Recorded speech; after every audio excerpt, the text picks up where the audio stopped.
I'm training 2 puppy bird dogs. And this is Camo, and he's 3 weeks older than the other puppy bird dog, which is Charlie. And last week, Charlie was ahead of Camo. Not anymore. Camo's ahead.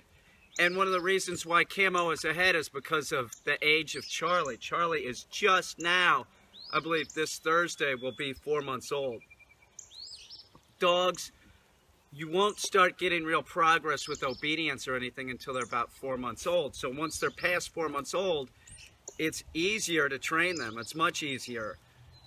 When I picked him up, I looked at him and I was like, well, he's like 4.5, 5 months old. I was like, I can keep it to that like 30-day timeline, somewhere around there. He'll probably stay a little bit longer, but if the dog is 4 months old, you can kind of stick to that, get everything done in 30 days. Maybe it'll be 35 days, whatever. I'll probably keep him for a little bit longer just because we want to make sure and get some extra stuff done, because he's sort of extra special. Somebody dumped this dog off, and he's the little tiny bird dog that's awesome. So we want to make sure everything's good. But I want to talk about this because I want people to know that when you get that puppy, there's just a lot of bullshit you have to put up with the 7 weeks to 4 months old, 16 weeks, and it's not really bullshit. You want to get stuff done. You want to start progressing the dog and communicating with the dog and making a relationship with the dog. But as far as the dog being really good at obedience and stuff, it really doesn't happen until they're about 4 months old. You can really, I can train just about any dog that's 5 months or older, all obedience commands in about 2 weeks. If I want to rush it, I can get it all done. But if you're going to teach hold to any dog, it's going to take a minimum of 3 weeks. It's always going to take at least 2-3 weeks to get the dog from hold to doing a retrieve. So how far off is Camo, or is Charlie from Camo at this point? 2 days maybe. Charlie will be where Camo is right now, probably tomorrow or the next day. And where Camo is that if I hold an object out, and Charlie's just starting to sort of do this, if I hold an object out like this and give Camo the command hold, he goes for it.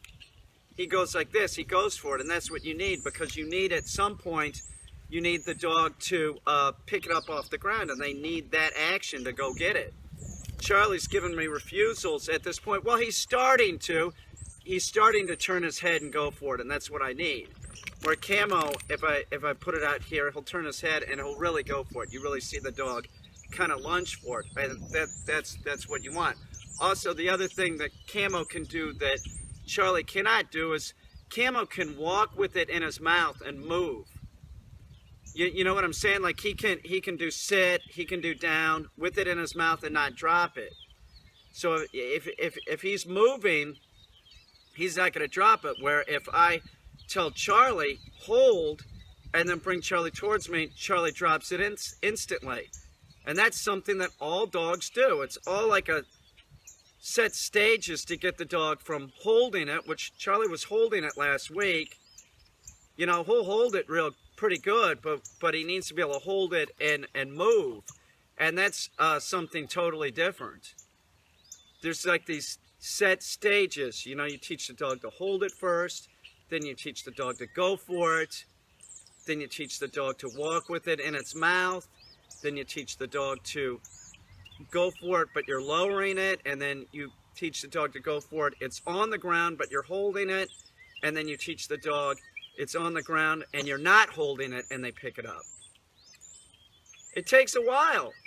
I mean, Charlie, we have a time frame on Charlie. If it was within, trust me, if it was going to be within 5 days or something, if there's any question if Charlie is functioning properly, Charlie would stay another 5 days. At this point, it really doesn't matter. What matters is that Charlie starts functioning, and he's going to do this within a day or two.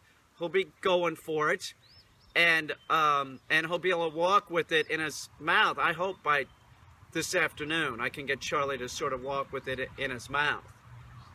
It's not a problem. I can always tell when I teach a dog to hold, like, well, what stage is it at? How long is it going to take to get it to the next stage? You know, could Charlie pass up Camo here? Yeah, Charlie could. The competition is not over. I'll show you what I mean by Camo going for it. Camo, come here, buddy. Camo, hold. See how he goes for it? Drop. If I put it over here, Camo, hold. Drop. Stay at sit. Hold. Good. Drop. No. No, drop, dude. Hold. Good. Good. Good. That's good. Drop. No, drop. Camo, hold. Drop. Now, one thing that Charlie does better than Camo, though, you have to understand this. They're two different dogs. Charlie's been here longer, so Charlie can do some things like Charlie can do the weave pulls like a madman. I'm about ready to try Charlie off leash on an e-collar on the weave pulls. Camo's not caught up to the weave pulls. So, do you understand? This is a very difficult thing for a dog to learn, and a young dog like Charlie, he's doing fine. He's doing fine. Other things that Charlie can do that Camo can't do is Charlie, if he has the object in his mouth and you say drop, he drops it real good, where Camo, we still need to work on that. So I don't want you to think that Charlie is any slouch or nothing. Charlie is no slouch, no way. Charlie will catch up on doing hold, you know, taking it like that. He'll catch up. We'll catch up today or tomorrow, something like that. But I just wanted to update everybody. Everybody's doing good. Let me go get Charlie. We'll talk about Charlie. Here, hold. Hold. Camo, up. Sit. Okay, down. Drop. So I'm doing some remedial work with Charlie on hold. He will, I'm down low, it's causing excitement. Sit. He will get this within a day or two. And what we need him to do is start going for it. And he's younger. He's so much younger than Camo, but he's healing like a champ on an e-collar. Like I said, he can do the weave pulls. I think he might be able to do the weave, but he's still mouthy. He still has all his baby teeth. Yeah, he still has all his baby teeth, where Camo has almost all his adult teeth. So, you know, it just takes longer with puppies. So, but he's healing like a champ. He can do the weave pulls like a, you know, it's amazing. So it's just, we're looking at, no, we're looking at a couple more days. Sit. Sit, he just has to, he's taking it a lot better than he was. Sort of sloppy mouth. Hold. No, hold. No. Charlie, no. Hold. Hold. Good boy, hold. You're a good boy, Charlie. Little Charlie. Let's see his little tail wag. He'll get it. Drop. So it's not even about him holding it real long. We just need him to hold it for a little bit. And then we go back and do this again. Hold. See how he's turning his head for it? That is what we need.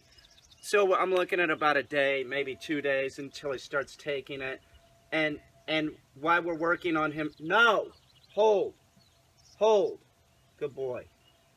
Drop. While we're working on that, we're also working on him holding it longer. We're also doing some sessions where he's holding it, and I'm getting him to move. Just like I'll have him in a sit position, and then I'll slide my hand underneath him and make him go up into the woe position. So his body just gets used to moving with the object in his mouth. Both these little bird dogs are going to be awesome. They are. And Charlie, I've said this from the beginning, this dog's awesome. So don't think that, you know, this guy's any slouch. This is a serious little dog. So is Camo. Both are awesome dogs. They could be used for anything. Agility, hunting, you name it. They both have enough drive to be able to work and want to work with a human. They both like humans. He's awesome. He is going to get this, and he knows that I want him to do this. So I'll pick it up. Hold. So he's more of a willing participant than he was like 3 days ago. You know, I noticed this yesterday that he's like got up to this point. He's really close to that 4-month spot, and he's real. His little tail is just going like this. But I see resistance in all puppies to a certain point. At a certain point, when you're teaching hold, there's always this drop. See, he drops real nice. He drops better than Camo. Camo will still kind of hold on, but that's easy to remedy. You know, it's not a problem. It's harder to get the dog to do this action. It's easier to sort of get the dog to drop it. Sit. If you're teaching your dog, hold. Putting your dog in a high collar like this can be very helpful. Hold. There you go, boy. Hold. So it's real important that if you're going to give positive reinforcement, drop. It's right when he's taking the object. That is what you want. You want him to take the object. So hold, drop, or hold. What am I thinking? I need more Red Bull. Hold, drop, Charlie, hold, drop. And maybe you're noticing that I hold his ear like this. What am I doing holding his ear? I'm creating this on and off pressure so that I'm articulating something to the dog. Now you could use an e-collar teaching hold drop by taking the e-collar, the remote, and putting it on the ground and hitting the button with your toe. So you could be creating pressure that way. But I don't think that e-collar pressure in most cases is necessary while teaching hold. I think that just articulating it by taking your finger and your thumb and just squeezing on and squeezing off is enough physical pressure to explain to the dog, you know, on, and then it's off as soon as the dog is holding it. That's how the e-collar works too, by the way, is that you put pressure on if they're non-compliant. And we also condition it in, teaching the dog to turn the e-collar off by, say, if the dog's sitting, you say sit. Right when you say sit, the e-collar comes on, but the e-collar comes off when the dog's butt hits the ground. So you teach the dog to turn the collar off. If the dog is not is at a distance and you want the dog to come towards you and you have the e-collar and you're using that and conditioning that in, you would say here, you would hit the button, right? The dog's not looking at you. You would hit the button, tap, tap, tap, and as soon as the dog turns around and comes towards you, you stop tapping. Here, good boy. It's pressure on, and when the dog is compliant, pressure is lifted. Charlie will get this. He will get this. Let's take him over here, and I'll show you how he drops it when he moves. We might be able to get him to hold it going up on this platform, and that'd be good. But if he drops it, this is not a big deal. We're going to rectify everything. And the man, the pollen in New York State right now, I can see like white stuff just flying around, like it's almost like snow. It's horrible. Charlie, do you have allergies? No, I don't. Caine, let's get to work. Trump sucks. Charlie, hold. No, hold.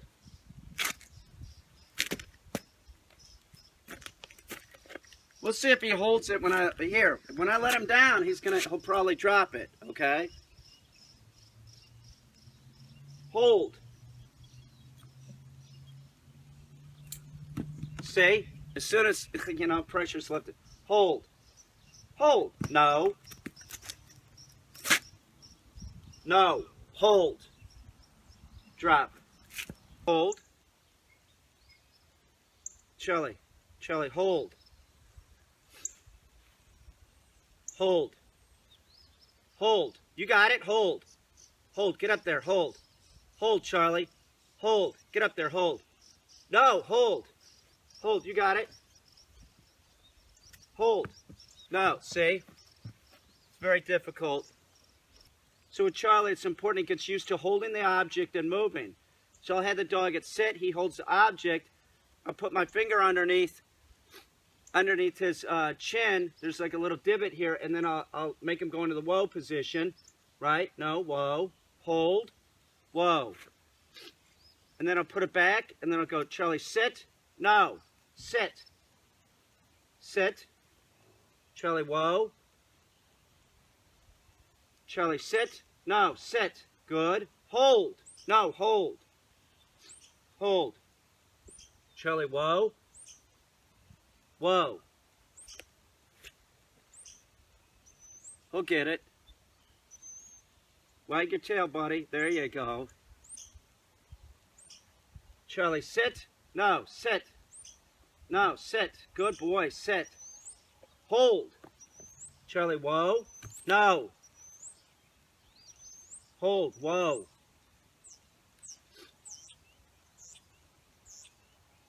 He'll get it. Hold. So it's been about 3 hours that I've been working with Charlie, getting him to hold with the object in his mouth and not drop it. And how I got him to do that was I have a table inside and I put him on the table. I put the object in his mouth and had him at whoa.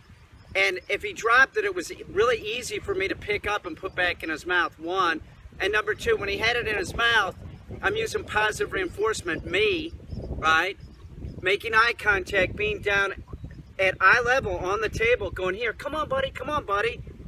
So he gets excitement, and we use that excitement of driving him towards me. He's not even thinking that it's in his mouth. So now we're outside, and now I'm doing the same thing. This is baby steps. We get a little bit, and we can turn a foot, 2 feet into 10 feet. This is no problem. Charlie's doing it now. When he first did it, I got maybe 1 or 2 steps and he would drop it. And I'd pick it up, put it back in, and make him complete the thing. Wherever the dog screwed up, I made the dog continue working at that point. Charlie, here, I'll show you. Charlie can move with it in his mouth now. So I'll put the object in Charlie's mouth. I'm going to get down low and call him towards me. And hopefully he won't drop it. If he does, I'll pick it back up, put it in his mouth real quick. And he has to do this. Charlie, hold. No, hold. Hold. Charlie, here. Good boy, yes! That was awesome.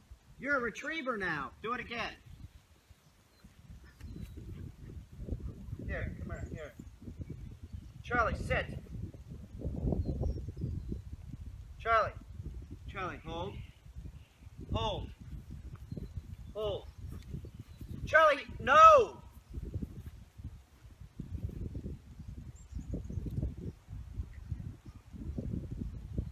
Hold. Hold. Hold. Charlie, here.